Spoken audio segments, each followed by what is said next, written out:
टहलने निकले थे तो ईश्वर भाई के मकान पर पहुंच गए और वहां कुछ बातें हुई, सहज मार्ग, धर्म, संस्कार, इंप्रेशंस। उन्हीं बातों को मैं आपके सामने रखूंगा। हमारे देश में एक गलतफहमी है कि पाप करने से हम नरक जाते हैं, लेकिन पुण्य करने से स्वर्ग जाते हैं। पुण्यात्मा, धर्म करता, जो धर्म करता है। लेकिन सहज मार्ग मेरे गुरु महाराज के शिक्षा अनुसार चाहे पुण्य करो चाहे पाप करो, संस्कार तो दोनों में बनते हैं और यहां तो वापस आना पड़ता है। हो सकता है कि जन्म में फर्क हो, एक भिक्षुक के रूप में पैदा हो सकता है, एक महाराजा के रूप में पैदा हो सकता है, एक लेपर होके पैदा होता है, एक पहलवान होके पैदा होता है या और फर्क है, लेकिन वापस तो आना ही है। अब आप लोग गीता से तो परिचित होंगे ही अवश्य, और गीता में तो भगवान स्वयं कहते हैं कि भाई ब्रह्मा से लेके सब यहां वापस आना है। अब ब्रह्मदेव को तो कोई पापात्मा नहीं बता सकता है। आप ब्रह्म भुवनालोका पुनरावृत्तिनो अर्जुन, तो ब्रह्मा, विष्णु, महेश सब यहां आते हैं। कर्मभूमि इसको माना जाता है। यहां से फिर उनको अपने तरक्की में लग के तपस्या करके फिर वहां पहुंचना पड़ता है। वो तो कर्मफल को भोग रहे हैं, उस पदवी में बैठ के हम उनको ईश्वर समझते हैं, लेकिन वो तो बाबूजी महाराज ने लिखा है, they are only functionaries of nature. कोई क्रिएट करता है, कोई डिस्ट्रॉय करता है, कोई सुरक्षित रखता है। तो जैसे सरनाट साहब ने आज अपने बड़ी ही सुंदर भाषण में कहा था, सहज मार्ग और प्राचीन पद्धतियों में बहुत फर्क है, लेकिन फर्क नहीं भी है। जैसे पेड़ में ऊपर का भाग डाली है, पत्तियां हैं, फूल है, फल है, लेकिन नीचे जड़ से सब उत्पन्न होती है। बिना जड़ के तो पेड़ हो ही नहीं सकता है। तो सहज मार्ग का जड़ कहां है? वो तो है हमारे सनातन धर्म में, पतंजलि योग शास्त्र में, वेदों में, उपनिषद में, इसमें कोई शक नहीं है। लेकिन जैसे इस डाल के फल इस डाल के फल से जुदा होता है, अलग होते हैं, और एक ही माँ बाप के बच्चे जुदा जुदा होते हैं, अलग होते हैं, कैरेक्टर में परिवर्तन हो सकता है, फर्क हो सकता है, एक लड़की होती है, एक लड़का होता है। तो एक ही चीज से उत्पन्न होते हुए भी इसमें तो बिल्कुल मुमकिन है, गुंजाइश है, हो रहा है कि फर्क तो होता ही जाता, और जैसे हम आगे बढ़ते जाते फर्क तो बढ़ती जाती है। तो इसका मतलब नहीं कि साहब आप तो वही कह रहे हैं एक ही जड़ के हैं तो हम क्यों न करें। इसमें एक तकलीफ होती है कि जब कोई कहता है कि, जैसे मिसाल हम ले लेंगे सरनाट साहब के भाषण में, इसमें और उसमें बहुत अंतर नहीं है। तो एक सुनने वाला कहेगा कि साहब जब अंतर नहीं है तो हम संध्या उपासना ही क्यों न करें, सहज मार्ग पद्धति में आने की क्या आवश्यकता है। दूसरा कहेगा अंतर है, भाई हमें छोड़ दो, हम उसी को करेंगे जो हमारे बाप दादों ने करके आए, अब नई चीज लेने की क्या आवश्यकता हुई है। वो तो टेस्टेड है, ट्राइड है। हालांकि टेस्टेड नहीं है, ट्राइड नहीं है, क्योंकि हमारा बाप दादों यहां लौट के आके नहीं करो, हमने इसमें फल प्राप्ति की है, हमने तरक्की की। कोई जाता है वो तो वापस आके हमसे नहीं कहता कि ये सही रास्ता है या गलत रास्ता है। तो टेस्टेड एंड ट्राइड ये भी गलतफहमी है।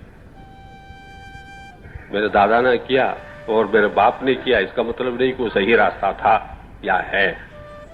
अगर वो वापस आके कहते कि ये सही रास्ता है, वो भी झूठ निकलता है, क्योंकि उनको तो वापस आना भी नहीं चाहिए। सही रास्ता पकड़ने वाला वापस नहीं आता है। अब उदाहरण के रूप से लिखिए, दो रास्ते अलग हो जाते हैं। एक गलत रास्ता है यहां से तिनसुकिया या डिब्रूगढ़ जाने का, एक सही रास्ता है। आप यहां फंसे हैं जहां दोनों डिवाइड होते हैं। गलत रास्ते पर जाने वाले लौट के आते हैं, भाई वो गलत रास्ता है। अगर आप बैठेंगे कहेंगे इससे कोई आके हमें कहे कि या ये सही रास्ता है, कोई तो आने वाला नहीं है, सही रास्ते पर चलने वाला चलते रास्ता है, वो तो लौटने वाला नहीं है। तो हमें वहां से कोई सूचना मिलने नहीं है, शिक्षा नहीं मिलना है, गाइडेंस नहीं मिलना है। जिन्होंने सही रास्ता पकड़ा हो वो तो पकड़ चुके हैं, गए, हमारे बारे में उनका ना सोच है न फिक्र है। गलत रास्ते वाले आते, वो कहते भाई जिस रास्ते पर हम गए गलत रास्ता निकला, अब चलो हम दोनों मिलकर ढूंढते सही रास्ता। इतना ही सहारा मिल सकता है हमें। तो टाइम टेस्टेड ट्राइड किस अधिकार से ये लोग कहते हैं हमें मालूम नहीं, जबकि स्वयं कृष्ण भगवान का अधिकार है कि ये गलत रास्ता है, इससे तुम कुछ कर नहीं सकते। अर्जुन को उन्होंने शिक्षा दी कि ज्ञान योग है, कर्म योग है, ये योग है, वो योग है, 10 योग बताते। अर्जुन तो बड़ा कंफ्यूज में हो जाता है, कहता है साहब हे कृष्ण, मैं तेरा भक्त हूं, तेरा दोस्त हूं, यार हूं, हमें कंफ्यूज मत करो। कृपा करके मुझे वो रास्ता बताओ जिसमें जल्दी से जल्दी, बहुत आसानी से, बिना कोई परिश्रम के मैं तेरे चरणों में आके पहुंच सकता हूं। जवाब तो उनको मिलता भी है। और लास्ट में तो शरणागति के बारे में कहते हैं, सर्वधर्मान परित्यज्य मामेकम शरणं व्रज। अब ये सर्वधर्मान परित्यज्य के बारे में हमने बहुत सोचा है, इसका मतलब क्या हो सकता है। हमारे डॉक्टर वरदाचार्य साहब जो तिरुपति के थे, बहुत मशहूर प्रिसेप्टर थे, बाबूजी के बहुत प्यारे थे, दुरदृष्टवशात तो गुजर गए। फिलोसोफर थे, विशिष्टाद्वैत फिलॉसफी में तो वो बहुत मशहूर थे।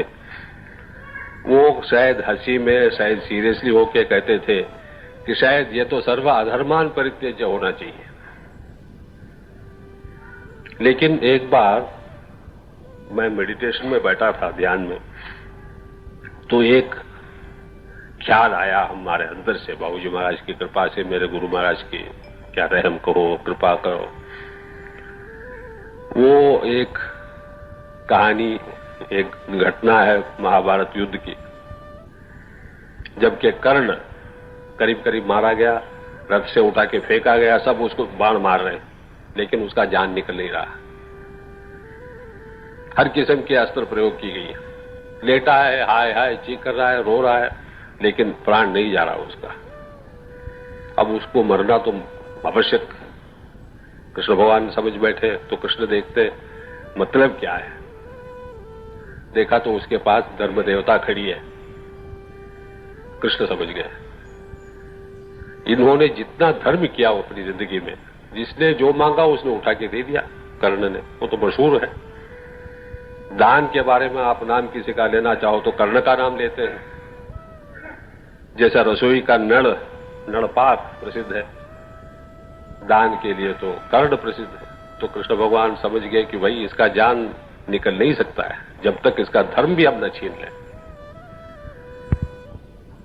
तो अर्जुन के रथ से उतरते, ब्राह्मण के रूप धारित करके भीख मांगने जाते रणभूमि में कर्ण के पास। कहते भाई हम ब्राह्मण हैं, वृद्ध हैं, भिक्षुक हैं, हमें कुछ दो।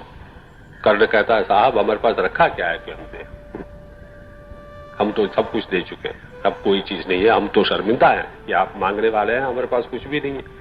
कृष्ण कहते हैं नहीं, एक चीज तुम्हारे पास और है, धर्म जो तुमने जिंदगी भर किया उसका फल हमें अब दे दो।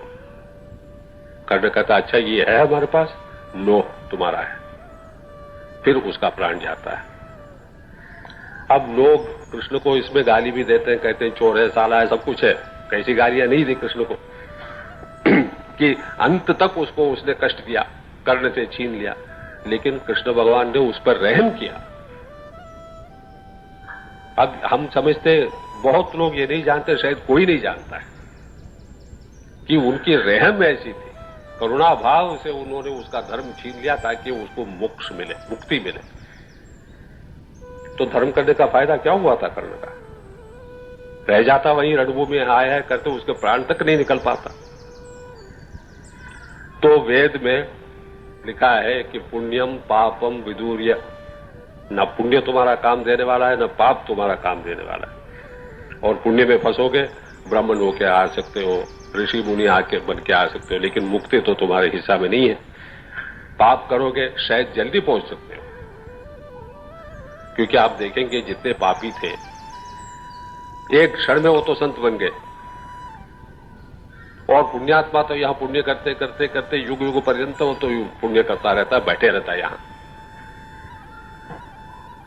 तो अगर आप हमसे पूछेंगे रास्ता कौन सा अच्छा है, जल्दी से जल्दी ऐसा पाप करिए कि पाप से हमारा नफरत पैदा हो जाए, द्वेष पैदा हो जाए, कहेंगे छठ अभी फिर नहीं, जैसा विश्वामित्र का क्लासिकल पोज है, फिर नहीं, बस यहां से यहां अपने सिर मोड़ी तो नरक से स्वर्ग प्राप्ति हो गई उसी क्षण। जैसे बाबूजी ने कहा है, it is necessary to turn your head from here to here and the job is over. Swami Vivekananda कहते हैं, give me men of passion so that if their passion is diverted from here to there, the journey is over. आप बैलगाड़ी को आप घुमाइए, अरे घुमाने में तो 10 मिनट लग जाते हैं,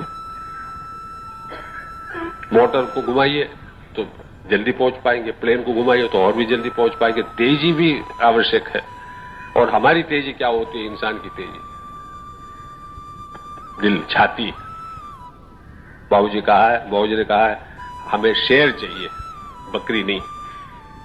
1 लायन इज वर्थ 500 शीप, उनका कहना है।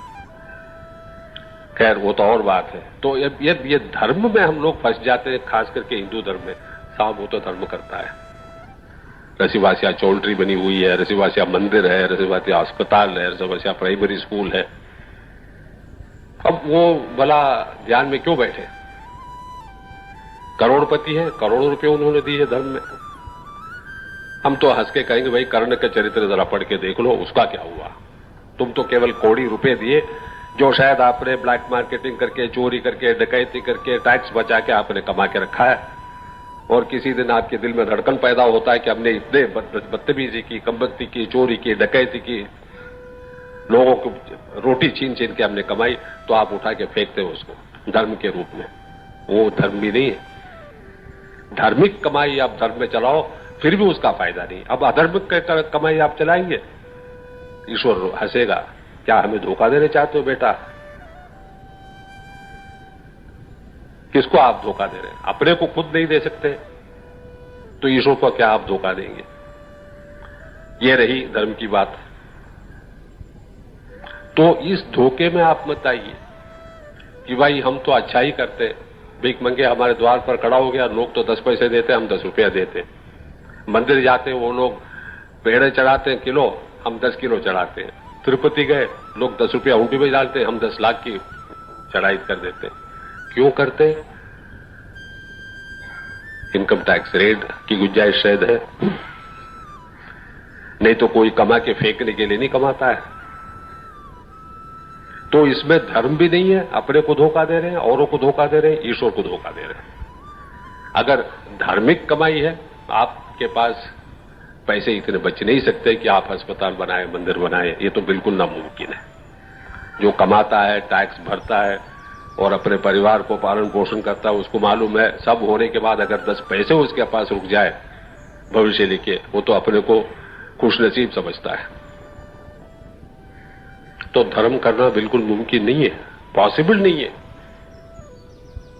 जो सही ढंग से पैसा कमाता है उसके पास धर्म के लिए कौड़ी भर नहीं रह सकता है। तो धर्म कैसा करेगा? दिल से करो, प्रेम से करो, प्यार करो, लोगों को सिंपैथाइज करो, सहानुभूति से। कोई गिर गया तो उसको उठाओ। एक बार हमारे बाबूजी महाराज के पास कोई आए, मशहूर आदमी, 72-73 साल की उम्र, और लोगों ने बहुत तारीफ की, साहब इतने बड़े सोशल वर्कर हैं, तो तमाम सम्मान दे चुके हैं, विजेता ताम्रपत्र वो है, करीब आधे घंटे की तारीफ। जब वो आए, बाबूजी महाराज उठ के खड़े हो गए, आइए आइए, आज हम बहुत खुशनसीब हैं कि एक ऐसे व्यक्ति को हम देख पाए जो मशहूर है इस इलाके में, धर्म करता है। हमने बहुत सुनी आपके बारे में, सोशल वर्कर है, जरा सुनाइए कि आप क्या करते हैं। तो उन्होंने कहा साहब ऐसी कोई बड़ी बात तो नहीं है। नहीं नहीं सुनाइए साहब, हम सुनना चाहते हैं। भाई ऐसे कम लोग मिलते हैं आज दुनिया में जो औरों के बारे में ख्याल करते हैं। तो उन्होंने कहा नहीं साहब, जिसके पास कपड़े नहीं हम वस्त्रदान देते, जिसके पास आहार नहीं है हम उनका अन्नदान देते। तो बाबूजी ने कहा बस, हाँ हाँ और धर्म क्या हो सकता है। तो बाबूजी ने कहा अगर हम करते और इसके बारे में हम चर्चा करते तो हम लज्जित हो जाते हैं, क्योंकि जिसके पास वस्त्र नहीं है उसको वस्त्र देना आपका फर्ज है, सोशल सर्विस नहीं है। और जो भूखा है, इंसान भूखा है, आपका भाई है, बहन है, उसको आप खिलाना आपका फर्ज है। और आप फर्ज को सोशल ड्यूटी समझ बैठे, सर्विस समझ बैठे, तो वो शर्मिंदा हुए या नाराज हुए पता नहीं, हमने उनके चेहरे देखा नहीं, हम तो बाबूजी के चेहरे देखते रह गए कि साहब इनमें कैसी एक वीर भावना, सिंह गर्जन जैसे। और थे बाबूजी को तो आपने देखा है, इतने एक क्षण में सब तोड़ डाला उन्होंने। ये क्या फर्ज को आप ड्यूटी, आप सोशल सर्विस समझ बैठे, इससे क्या गिरा हुआ और कुछ मिल सकता है कि इंसान अपने फर्ज को सर्विस समझ बैठता है। जब हम गिर जाते हैं हम ये नहीं इंतजार करेंगे कोई हमारा हाथ बढ़ा के हमें उठा के खड़ा कर दे। तो अब मंदिर भी बनाओ, जैसे हमने कहा वो तो पैसे खर्च करने के लिए करते हैं। जो पैसा हमारे पास नहीं होना चाहिए, जो पैसा अगर हमारे पास रहे तो शायद हमें जेल तक पहुंचाए, उस पैसे को अपने हाथ से निकालने के लिए हम कुछ न कुछ कर बैठते हैं। उसको लोग धर्म समझते हैं, बड़े बड़े नाम लिखते हैं संस्कृत में, हिंदी में, बंगाली में, और हम भी खुश हो जाते हैं कि देखो गलत काम हमने किया, फायदा तो अवश्य हुआ है। नाम तो हमारा अमर रहेगा, नाम अमर रहेगा, आप अमर नहीं रहेंगे, ये याद रखिए। नाम अमर रहना बहुत आसान है, 10 रुपये आप उठा के न्यूज़पेपर में दे दो, नाम छप जाती है। या और तरीके का चोरी करिए तो आपका नाम तो बड़े बड़े अक्षरों में छपी जाती है। देशद्रोही बनिए और इतने इतने बड़े अक्षरों में आपकी नेम छपेगी। तो पब्लिसिटी और नाम में तो कोई चीज रखा नहीं है। आप अगर अमर होना चाहते हैं तो इसके लिए क्या करना है? अमर का मतलब क्या है? हम फिर मरेंगे नहीं, मृत्यु हमारे पास ना आ सके, उसके लिए तो केवल एक ही रास्ता है। धर्म नहीं है, पुण्य नहीं है, पाप नहीं है, बस उपनिषद में उसका तरीका भी दिखाया गया है, दी गई है। तपसा ब्रह्म विजिज्ञासस्व। पूजा पाठ से कुछ होना नहीं है, उठा के पैसे देने से कुछ होना नहीं है, गलत रास्ता सही रास्ता इसका फर्क जानने में भी कोई पुण्य नहीं है, पाप नहीं है। क्योंकि एक कहानी हमने पढ़ी थी बचपन में कि 3 आत्मा विमुक्त होकर स्वर्ग के पथ पर चल रहे हैं। बहुत यानी पुण्य किए होंगे, कुछ भी किए होंगे, स्वर्ग के रास्ते पर चल रहे। तो देखा तो एक ऊपर से एक चील आके एक मुर्गी को उठा ले गई। एक आत्मा कहता हाय हाय इस भूलोक में कितना दुख है, और ईश्वर को रहमशाली कहते हैं। धड़ाम से वो गिर पड़े फिर भूलोक में। अब 2 लोग जा रहे हैं। एक खेत में एक औरत को एक शेर उठा लेना चाहा, किसी ने उस शेर को भगा दिया। तो एक दूसरे शख्स ने कहा देखो भूलोक में कितना पुण्य है, कितने अच्छे लोग हैं, कितना रहम है, कितना प्रेम है, वो भी गिर गए। एक बचा, वो स्वर्ग पहुंचा। तो हम में कोई अधिकार नहीं है कि सच क्या है, झूठ क्या है, सही क्या है, ना सही क्या है, धर्म क्या है, अधर्म क्या है। हमारा एक ही अधिकार है, धर्म है। लक्ष्य निर्णय कर लो, उसके ओर चलते जाओ, चाहे इधर अंधेरा हो, यहां रोशनी हो, या यहां अंधेरा हो, यहां रोशनी हो, इससे हमारे कोई मतलब नहीं है, कोई वास्ता नहीं है। हम इस मामले में फंस जाएंगे, इस विषय में कि भाई धर्म क्यों हम न करें। करिए अवश्य, लेकिन धर्म नहीं, सेवा। आपके पास 100 रुपये है जो आप नहीं जानते, जिसकी आवश्यकता आपके पास नहीं है, उठा के जो भूखा है उसको दो, लेकिन इस ख्याल से नहीं कि हमने किसी का उद्धार किया, किसी को भूख हटाया। वो मेरा भाई है, सगा भाई ना सही, लेकिन इंसानियत के तौर से वो मेरा भाई है। अगर मेरे पास ये 100 रुपया नहीं होते तो शायद मैं भी भूखा रहता। और उस टाइम हम भी हाय हाय करते, ईश्वर तू बेशर्म है, बेरहम है, अंधा है, हम भूखे रह गए, तू नहीं आया। तो नर के रूप में नारायण आते हैं, कहावत है हमारे देश में। तो आप लोग हर एक नर के रूप में नारायण बनने की कोशिश में लग जाए। ये नहीं कि रसीवासिया चौल्ट्री बन गई 10 करोड़ रुपए के और उसको डींग मारते जब चले कि देखिए मारवाड़ी का कम्युनिटी के बिना आज कोई धर्म नहीं हो सकता इस देश में। और दूसरी तरफ पलट के देखो तो हम तो कहेंगे उनके बिना चोरी भी नहीं होती, डकैती भी नहीं होती, टैक्स एवेजन भी नहीं होता। तो इसमें कोई खूबी नहीं है। हम तो चाहते हैं क्योंकि सब ज्यादातर यहां मारवाड़ी हमारे भाई बहनें बैठी है, कुछ सीखने के प्रयास करें। एक टॉल्स्टॉय की कहानी है, यानी ये लालच के बारे में, चाहे पैसे के हो, चाहे इमारत के हो, चाहे कपड़ों के हो। एक शख्स, रशिया की कहानी है, वो सो रहा है, सपना देखता है। सपना में वो कहीं जा रहा है, वो रशियन स्टेप्स जो हैं, प्लेन्स जहां कल्टीवेशन होती, खेती बाड़ी होती है, वहां गया, देखा तो शैतान बैठा है, डेविल। वो कहता है भाई आप यहां क्यों बैठे? उन्होंने कहा मैं जमीन बेच रहा हूं। अच्छा तो क्या कीमत? उन्होंने कहा सूर्योदय से अस्तम तक तुम जितने भूमि का चक्कर काट सकते हो और यहां पहुंचोगे उतनी भूमि तुम्हारी है, केवल 1000 रुपया। तो इसने कहा भाई ये तो बहुत सस्ता है, ये तो गज के अनुसार नहीं है ना एकड़ के अनुसार, जितने तुम चल सकोगे उतना तुम्हारा है, हम तो बहुत तेज चल सकते हैं। उसने कहा हम कल आए क्योंकि हमारे पास पैसे नहीं। तो शैतान ने कहा ठीक है कल आ जाओ, हम इंतजार करेंगे तुम्हारे। मुस्कुराते हुए तो दूसरे दिन सूर्योदय के पहले पहुंच गए, 1000 रुपया उनके पास दे दिया। साथ में नौकर भी है क्योंकि वो कम बम गाड़ के वो अपना बाउंड्री बनाना है ना, तो चले सूर्योदय के साथ। घूमते घामते इधर से उधर 10 एकड़ 15 एकड़ 20 एकड़ तो चक मार लिया आपने। फिर उच्च काल, भूख लगी, बैठ गए, सैंडविच वैंडविच जो साथ ले आए खा चुके, वो थकान में सो गए। सो के उठे को देखता है सूरज यहां तक उतर आया है, करीब 3 बज गया। वो बैठा है शैतान दूर में। अब ये परेशान कैसे पहुंच पाएंगे, तो जरा और तेजी से चलने लगे।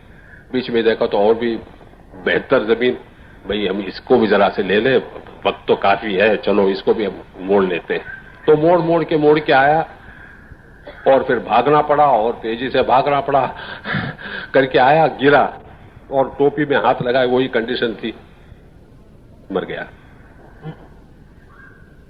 तो डेविल शैतान उसके नौकर से कहता है वो कुल्हाड़ी उठा के फेंक दिया, है उसके लिए एक दफन करने के लिए एक गड्ढा खोदो, 6 by 3 by 3 इतनी जमीन इसकी आवश्यक है। How much land does a man require. बहुत सुंदर कहानी है, शॉर्ट स्टोरी है, आप सब पढ़ेंगे तो कुछ न कुछ तो विवेक शक्ति आप में आएगी। इसी किस्म से कितने पैसे की आवश्यकता है? लाख रुपए, ठीक है, सही रास्ते से लाख रुपया हर बेवकूफ बना सकता है आज, सही रास्ते से। 10 लाख क्योंकि आपके 10 लड़कियां हैं, ठीक है, करोड़, 2 करोड़, 50 करोड़, 250 करोड़, किस लिए? कहां ले जाएंगे आप? अरे अंत में आप अपने को बुद्धिमान समझते हैं, पैसे वाले समझते हैं और सारे देश में आपका नाम गूंज उठना है, तो ज्यादा से ज्यादा चंदन की लकड़ी में आपको जलाएंगे और कुछ नहीं। सोने में तो आप जल नहीं सकते, सोना जलेगा नहीं। आपके भविष्य में केवल भिकमंगिया और आप में इतना ही फर्क हो सकता है कि वो साधारण लकड़ी में जलता है, आप चंदन के लकड़ी में जलेंगे, और इसके लिए आप अपने आत्मा को बेचने को तैयार हो जाते हैं। क्या ये ठीक है?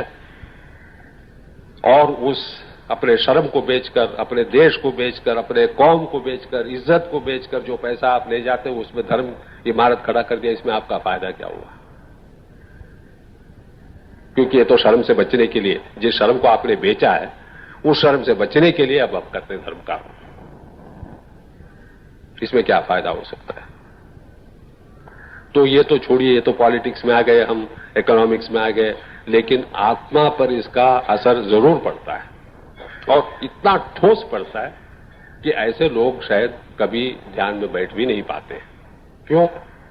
क्योंकि जब आंखें बंद करके आप बैठते हैं, अपने को सामना करना पड़ता है, और किसको आप सामना करेंगे? अंत में टेस्ट ऑफ एग्जिस्टेंस अगर कुछ चीज है, क्या आपने ऐसा काम किया कि आईना में देखिए, अपने चेहरे को देखो और कहो हां तू भला आदमी है? ऐसा कोई कह सकता है तो वो पुण्यात्मा है। लोग डरते हैं, इसीलिए अंधेरे में जाने में डरते हैं, अकेले बैठने में डरते हैं, बड़े बड़े वो क्या है कोलैप्सिबल गेट्स लगाने पड़ते, एक के पीछे एक। डर क्यों? कोई संत अपना द्वार तक बंद नहीं करता है, मकान में सोता नहीं, पेड़ के नीचे सोता है, जंगल में शेर के साथ सोता है। वो सोता है शेर तो कम कुत्ता जैसा उसके पास लेटा है, सांप ऊपर से उनके छाया देती है। ये अच्छा है या वो अच्छा है? ठीक है, मान लीजिए आप में इतनी तो सद्बुद्धि है कि आज से आप कहेंगे भाई हम इसी मार्ग में चलते हैं। अब करना क्या चाहिए? नहीं, हम 50 करोड़ धर्म में दे देते हैं, आप हमें माफी कर दो। माफी हो ही नहीं सकती है। पैसा देने से कोई माफ नहीं। ये तो हिसाब खाता नहीं कि यहां 10 रुपए चढ़ा दिया, यहां 10 रुपया पर चढ़ा दिया आप, और प्लस और माइनस बैलेंस हो गए। यहां इसका अलग हिसाब होता है, इसका अलग हिसाब होता है।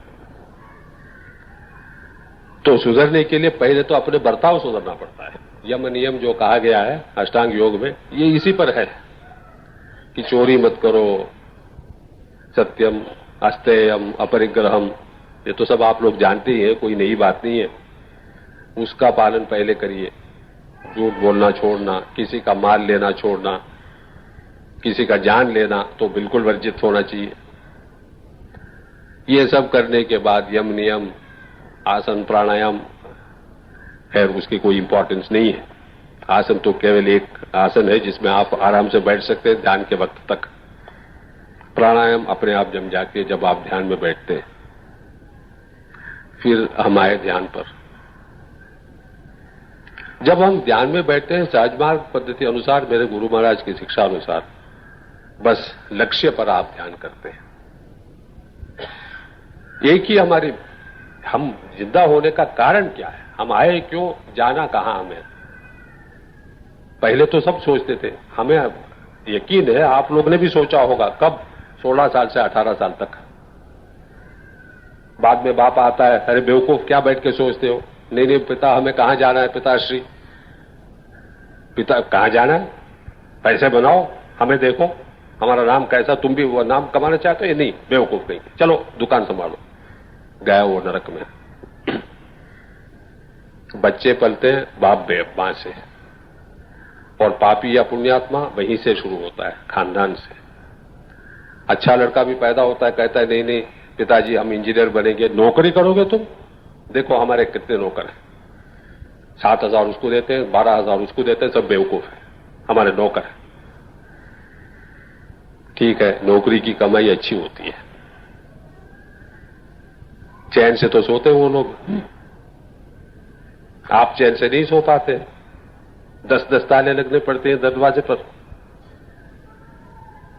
तो यम नियम का मतलब यही से शुरू होता है, ये नहीं कि हम पैसे बना लें और फिर यम नियम हम शुरू कर दें। शुरू से हमें करना पड़ता है। तो ध्यान में जब आ जाते हैं ना, तब तक तो हमारी जिंदगी में, हमारे रोजगारी, अभी रोजाना जीवन में एक शुद्धता आ जाना चाहिए तब तक कि हम ध्यान करने के काबिल हो जाए, काबिलियत हम प्राप्त कर लें। अब लोग हमसे पूछते हैं कि क्या कुत्ता भी ध्यान कर सकता है, बिल्ली भी ध्यान कर सकती है? नहीं। क्यों? ध्यान का वो क्या समझ सकता है, ध्यान क्या है उसे क्या मालूम है? क्योंकि विदेश में, खास करके अमेरिका में आप देखेंगे जब लोग ध्यान में बैठते, बिल्ली बहुत लोग पालते वहां, बिल्ली भी यूं बैठ जाती है, और ये अमेरिकन लोग समझते हैं कि बिल्ली भी ध्यान कर रही है साथ साथ। लेकिन बिल्ली कभी ध्यान नहीं कर सकती, क्योंकि उसे मालूम नहीं ध्यान क्या है, ना ध्यान क्या है।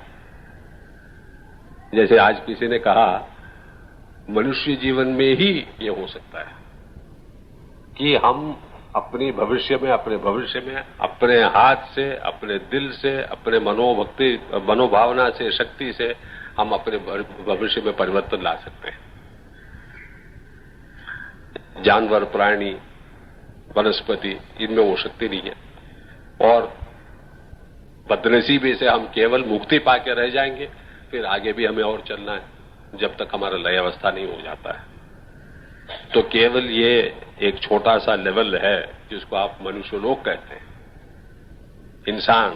यहीं से हम एक छलांग मार के वहां पहुंच सकते हैं जिसको आप इटर्निटी कहो, जो चाहो कहो। तो इसीलिए वेद में शायद लिखा है न मानुषाः श्रेष्ठतरम किंचित। मनुष्य जीवन से कोई उच्चतम और कोई नहीं है जिंदगी, लेकिन हम उसको बर्बाद कर रहे हैं ऐश करने में, पैसे कमाने में, झूठ बोलने में, लूटने में, डकैती करने में। तो ये तो ऐसा है कि कोई करोड़पति का लड़का 3 दिन में करोड़ रुपए साफ कर दिए। ये तो पॉसिबल है। रेस में चले गए, एक रेस में 50 लाख डाल दिया तो 2 रेस में करोड़ रुपया खत्म, तीसरे में कुछ बचा नहीं। अपने बाप के दोस्त के पास चले गए, सेठ रामलाल पोदर, वो तो आपको पहचानते, चाचा चाचा हमें 50 लाख अति आवश्यक है। हाँ भाई, उनको बुलाओ, अरे राम प्यारे दे दो 50 लाख, क्योंकि पहचान का लड़का है, बड़े खानदान का लड़का है। तीसरे रेस में उसको भी छोड़ दिया, फिर जाके खुदकुशी कर लेता है। ये खुदकुशी कर ली तो मां खुदकुशी कर ली। तो करोड़ रुपया, 10 करोड़ रुपया, 1000 करोड़ रुपया कमाने में तो बहुत मेहनत पड़ती है, परिश्रम पड़ता है, वक्त लगता है, लेकिन घुमा देने में एक क्षण काफी है। तो ये भी हम कहेंगे ईश्वर के रहम है, क्योंकि हमने एक बार सोचा था कि भाई हम इतने संस्कार लेके आते हैं इस जिंदगी में, हजारों जन्मों के संस्कार, करोड़ों जन्मों के संस्कार, लेकिन बाबूजी महाराज ने एक बार हमसे कहा कि हर सफाई में जब आप बैठते हैं कई जन्मों के संस्कार मिट जाते हैं। एक लड़का था कोयम्बतूर में, अभ्यासी, 6-7 महीने के अभ्यासी, और बहुत ही अच्छी तरक्की हो रही थी, इतना तेज वो प्रोग्रेस कर रहा था कि आपने सोचा ये तो बन गया आदमी। लेकिन कहीं बेंगलुरु गए, पेट की बीमारी आ गई, तीसरे दिन मर गया। तो मैंने बाबूजी को लिखा, मैं बहुत निराश हो गया था, क्योंकि मैंने सोचा वो अच्छा प्रिसेप्टर भी हो सकता है भविष्य में। बाबूजी को मैंने लिखा कि साहब ऐसा हो गया है, अब इसके लिए हम क्या करें। उन्होंने कहा हम देखते हैं कि वो आत्मा एक कोने में बैठ के रो रहा है, और ये तो हम कहेंगे दुरदृष्ट है उसका, क्योंकि इतना तो उसने तरक्की कर चुका था कि 1 महीना और ध्यान करता तो उसकी मुक्ति हो जाती थी, लेकिन अब इसकी संभावना नहीं रही, उसे 1 जन्म और लेना पड़ेगा। अब देखिए, केवल 1 महीने की बाकी थी, और हो सकता है मालिक ने अगर स्वयं देखा हो, रहम किया हो, तो 1 क्षण में भी मुक्ति हो सकती थी, लेकिन मरण के बाद मुक्ति नहीं हो पाता है जब तक उसको आप यहां नहीं कमाएंगे। बाबूजी से हमने पूछा, वो तो गुजर गए, आप नहीं कर सकते। तो उन्होंने यानी घूम घाम के कुछ जवाब दिया, जिसका मतलब यही था कि भाई हमसे कोई चीज ऐसा नहीं है कि जो नामुमकिन है, लेकिन कर नहीं सकते। क्यों? क्योंकि वो डिजर्विंग नहीं है। अब दूसरी तरफ से देखिए कि अगर एक ही सफाई में 10 जन्म का, 30 जन्म का, 50 जन्म का संस्कार मिट गया, तो नेचर में कितना रहम है। अगर मान लीजिए कि हर संस्कार बनाने में जितना टाइम लगा, मिटाने में उतना ही अगर आपको टाइम लगना है, तो कभी इसकी गुंजाइश होती। तो नेचर जिस हाथ से पनिशमेंट देता है, उसी हाथ से रहम भी दिखाती है। तो हमें स्वीकार कर लेना चाहिए कि हे नाथ, तू ही मनुष्य जीवन का ध्येय है, हमें बचाओ। हमें क्या करना है? मंदिर जाए, पूजा हम करते हैं, वो तो फल के लिए हम करते हैं। हर श्लोक आप जपेंगे, उसमें एक फलश्रुति साथ में आता है, इसको जपोगे तो ये फल पाओगे। यहां तक कि एक वेद में त्रिसुपर्ण मंत्र है, उसमें कहते हैं अगर ब्राह्मण को मार दिया तो उससे मुक्ति होने के लिए इस मंत्र को पढ़ो। ब्रह्म हत्याम वा एते ग्रंथि ते त्रिसुपर्णम पठन्ति ते सोमम प्राप्नुवन्ति, जो कुछ है। तो ये तो फल के लिए, मुक्ति के लिए नहीं है। मंदिर में जाते हैं, वो स्थूल रूप में फल तो हम प्रसाद ले आते हैं, और रूप में हम फल चाहते हैं कि लड़के की तरक्की हो जाए, लड़की की शादी हो जाए, हमारे ऊपर कोई हमला न करे, हम टैक्स से बच के रहे। इसी के लिए हम जाते हैं। मुक्ति के लिए कोई मंदिर नहीं जाता है, ना मंदिर में मुक्ति मिलना है आपको। तो ये सब हम सब जानते हैं, ऐसी कोई बात नहीं कि हम लोग बेवकूफ है, कोई जानता नहीं है। क्योंकि जिसमें डर है, जिसके दिल में डर है, उसके मकान में तो रोज पाठ कुछ न कुछ तो होता ही है, चाहे रामायण पाठ हो, चाहे गीता का प्रवचन हो। पंडित को तो बुला लेते हैं बड़े ठाट से, जहां 2 रुपया और देगा आप तो 200 रुपया देते हैं उनको। कुछ न कुछ तो आपके कानों में पड़ती रहती है बातें। फिर इस बेवकूफी में आप रहते क्यों? भाई फंस गए, फंसने का अधिकार है। हमने अंधेरे में रास्ता देख नहीं पाया, गिर गए, लेकिन रोशनी में, दिन में हम गिर गए तो लोग क्या कहेंगे? पिया होगा शायद, या अंधा होगा, कहेंगे कि नहीं? अंधेरे में चाहो 1000 बार गिरो, कहेंगे भाई अंधेरे में क्यों जा रहे हो? दिन में गिरो तो कहेंगे भाई पीना छोड़ दो, तुम्हारे लिए अच्छा नहीं है, भलाई के लिए नहीं है। और हम दिन में अंधे बन के जा रहे हैं। तो हमने कई बार सोचा है, अगर असल में इग्नोरेंस है तो फिर भी आप बच सकते हैं कि साहब हमने अनजानी अवस्था में ये किया है। ईश्वर कहेगा नहीं, तुमने 10 लॉयर्स रखे थे, 10 ऑडिटर्स रखे थे, चोरी कैसे करते तुम्हें सिखाने के लिए, उनको 1000 रुपए तुमने दी थी, अब अनजानी अवस्था में तुमने ये कर किया, ये कैसे हम माने? तो ये भी हमारा रास्ता बचा नहीं है। भी इनोसेंस में जो भी करता है उसके लिए कोई पाप नहीं है, उसके लिए कोई पनिशमेंट नहीं है। बच्चा उठा के इसको फेंक दिया और तोड़ दिया, बच्चे को हम नहीं मारते, वो तो अनजानी अवस्था में करता है, उसको क्या मालूम है इसमें क्या है कि बाप देख नहीं पाएगा फिर इसके बगैर। कॉस्टली वास आप ले आते स्विट्जरलैंड से, चेकोस्लोवाकिया से, 1000, 2000, 4000 रुपए के, बच्चे ने उठा के उसको गेंद खेल फेंक दिया, चूर चूर हो गया, बच्चे को आप नहीं मारेंगे। तो ईश्वर भी, ईश्वर सत्य है, ईश्वर प्रेम है, ईश्वर रहम है, सब कुछ कहते हैं। किस पर? जो अनजानी अवस्था में पाप करता है, या जिसको आप पाप समझते हैं, जैसे मच्छर को हमने नींद में मार दी, उसका तो कोई पाप नहीं है, हमें जेल नहीं जाना पड़ता है। हजारों को, कृमियों को हम ऐसे रोज मारते हैं, करोड़ों को हम रोज मारते हैं, हर श्वास आप लेते हैं, कितने कृमियां आप मारते हैं खुदा जाने, उसका कोई पाप नहीं है, ना पुण्य है ना पाप है। तो इसका शिक्षा क्या है? इसका मतलब क्या है कि जो नेचुरल तौर से आप जिंदगी कटाने में करते जाते हैं, ना इधर देखते ना उधर देखते, अपनी भलाई के लिए नहीं, अपने को भूल के, उसमें ना पाप है ना पुण्य है, केवल लक्ष्य पर पहुंचना है। तो यही सहज मार्ग पद्धति की शिक्षा है कि इधर मत देखो उधर मत देखो, पुण्य के बारे में सोचो मत, पाप के बारे में सोचो मत, ध्यान उस पर लगाओ जो तुम्हारा लक्ष्य है। मार्ग है तो मार्ग खोजो, मार्ग पर चलो, मार्ग नहीं मिली तो बैठे बैठे ईश्वर से डायरेक्ट प्रार्थना करो कि हे नाथ, हमें कोई ऐसा मार्गदर्शक भेजो जो हमें इसमें सहायक कर सकते हैं।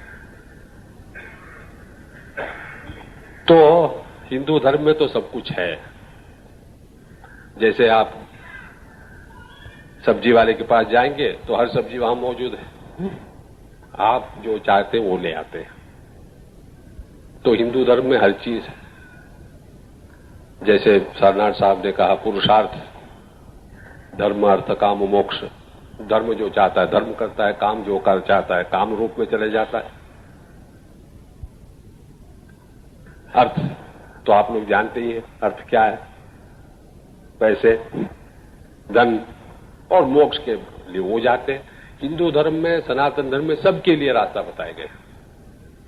काम चाहो तो काम शास्त्र है, वात्स्यायन के पुस्तक तो बहुत मशहूर है। अर्थशास्त्र है, वो भी है मौजूद, धर्मशास्त्र वो भी है मौजूद, मोक्ष शास्त्र वो भी है मौजूद। तो ये आपके ऊपर है। जैसे हारमोनियम है और जैसे आप गाना बजाना चाहेंगे वैसा आप उसको दबाते जाएंगे।